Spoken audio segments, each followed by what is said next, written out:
All right, today we're going to do our last practice on close reading and wrapping up our unit on close reading. This is the last practice on drawing conclusions and making inferences. I'm going to kind of go through an example with you again today, and then I'm going to let you do the last practice. Don't forget to go over the study guide that's linked at the bottom of this assignment to know the definitions for your summative test next week.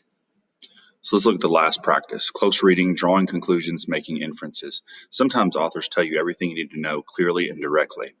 The information is right there in the text for you to see, but other times authors are not so clear. Rather than tell you something directly, they provide hints or clues. It's your job as a reader to figure out what the author is trying to say. How can you do this? You need to combine the clues in the text with the information you already know.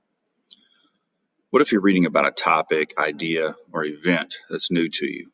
What if the text describes something you've never seen or have never experienced? Don't worry. The truth is you already know a lot of information about many different things, even if you're reading about something that seems new to you. It is likely you will know at least a little bit about the topic. You can combine that bit of information you already know with the clues in the text. That will help you figure out what the author's trying to say. Read these paragraphs. The young singer walked onto the stage. She could see the faces of people in the audience. The people had just found out that the star of the show was sick.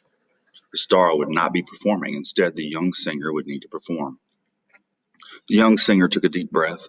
She decided she would give a performance that the audience would never forget. When the young singer finished her performance, there was a moment of stunned silence. Then the people in the audience began to clap wildly. Many stood up and cheered. People who were near the stage reached up to try to touch her. Some people called out her name. Other people took photos of the singer.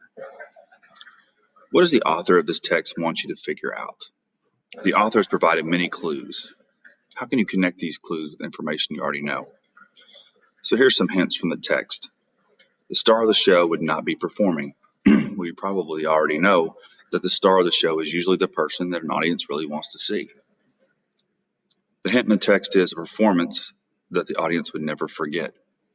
You probably already know that a performance has to be really amazing for people not to forget it. The hint in the text that we see is stunned silence. You probably already know that the word stunned means to be surprised by something. The hint in the text is the audience claps wildly and then stands and cheers and tries to take photos. You probably already know that an audience that responds this way has really enjoyed a performance. So the author does not come right out and tell you that the audience is thinking, but the clues in the text combined with the things you already know would help you figure out that the people in this audience were disappointed at first when the show started and performed, but then they were completely delighted after hearing the young singer's performance. As you read, be sure to connect the clues in the text with the things you already know to help you figure out what the author is trying to tell you. And now we're going to do the final practice on drawing conclusions and making inferences. Read the paragraphs that follow and answer the 4 questions, 2 for each paragraph, that follow the selection. If you have any questions, don't hesitate to reach out to me on Zoom chat or by email.